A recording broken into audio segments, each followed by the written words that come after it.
A very good afternoon to all of you. So in today's lecture we are going to discuss DFT. As the name supports as the name speaks for itself, that discrete Fourier transform. Before starting this topic, we have to understand what a DFT is, how it is different from a DTFT, and what are its purposes are. Okay, so till this point we have studied that DTFT is nothing but the Fourier transform of a discrete signal. The Fourier transform of a discrete signal, okay, that is what we define a DTFT. In DFT, what we do is that we take samples of DTFT. Yes, you can see here from this it is quite visible that first of all DTFT is derived, and DTFT is written as summation n equals to minus infinity to infinity f of n e to the power minus j omega n, where omega is now sampled as 2 pi k by n. Omega is sampled as 2 pi k by n. Okay, so this k basically facilitates the sampling of omega. This k is responsible for the sampling of omega. Okay, till this point this is very clear.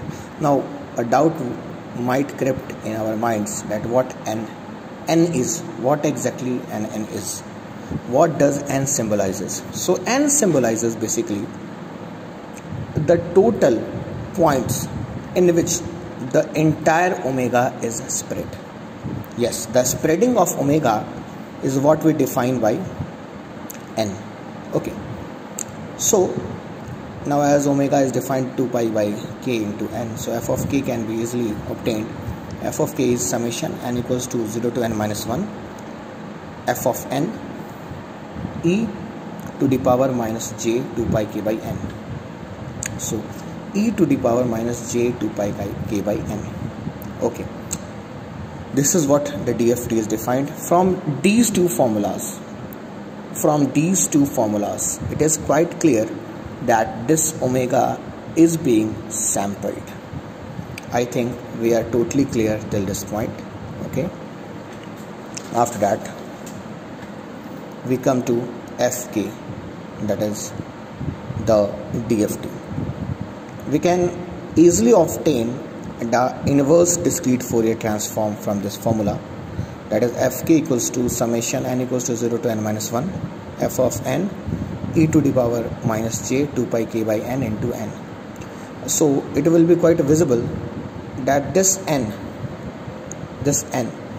that is in front of me represents the discrete domain. Yes, the discrete representation of a signal is carried out by using this Fn. Now the Fn is multiplied by e to the power minus j 2 pi by n into k into n. Okay, now for obtaining the inverse discrete Fourier transform, we are going to multiply the entire signal by e to the power j 2 pi k by n into n. That is quite visible, f of k into e to the power j 2 pi k n into m. And this is, you can see here that the multiplication is carried out, the summation is skipped just like that in its entirety, and this is e to the power j 2 pi k by n into m, where m is, well, we will come exactly to the role of m. We will easily understand the role of m once we go through the entire derivation of inverse discrete Fourier transform. Now before moving forward, I want to shed some light on the calculation of the summation, how these summations are evaluated or calculated. So have a look at this. This is summation n equals to 0 to n minus 1 f of k e to the power j 2 pi k n by n. Now look at this. This is the basic integral. This is the basic expression of this entire summation. If we expand this summation, if the expansion of this summation is carried on, then we can easily observe, it can be easily observed that this term this term will automatically vanish when n varies from 0 to n minus 1. So let's just have a look at this summation n equals to 0 to n minus 1 fn summation n equals to 0 to n minus 1, again e to the power j 2 pi kn. That's quite simple. Now you can easily observe that for n equals to 0, f of 0 becomes f of 0. Okay, this term will have the value of n equals to 0. So this will become summation n equals to 0 to n minus 1 e to the power minus j 2 pi kn into n. Similarly, we will have one more expression, then one more expression, and simply we are doing what? The n is kept on varying. As I had already discussed with you that this exponential expression will become 0, because in the entire n point DFT, if we add all these samples, then we will get complex expressions that will sum up to become 0. Okay, now simply we can move to this point, but we can observe one thing: when n, small n is equals to m, then this thing becomes 0. So e to the power 0 is 1 and rest all will become 0 because of this summation. So what we are left with is f of m summation n equals to 0 to n minus 1 m 1. Okay, now this 1 is added from 0 to n minus 1, 1, 1, 1, 1. So 1 is added n number of times. The n is varied from 0 to n minus 1. So this 1 is added n number of times. When this 1 is added n number of times, then we can easily observe one thing that is very easily observed is that n times 1 will give you n. So f of m into n. Now have a look at this part. Very interesting, very important part. It is a part that is of quite concern for all of us. When this m is giving an expression of m in the discrete domain, so we will put f of m equals to 1 by n, because this n will go onto the LHS and it will be in the denominator 1 by n summation n equals to 0 to n minus 1 f of k e to power j 2 pi k n by m. Is it clear to this point? Okay, now coming back to f of n. F of n is quite simple. Now as this is a clear linear expression, we will simply replace the variable m by n.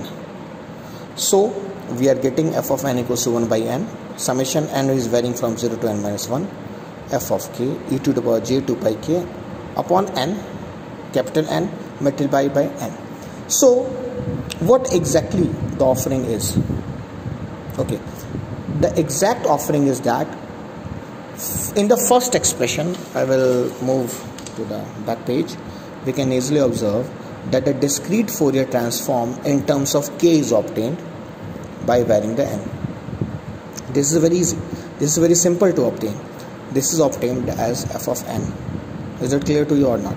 Yes, this is clear.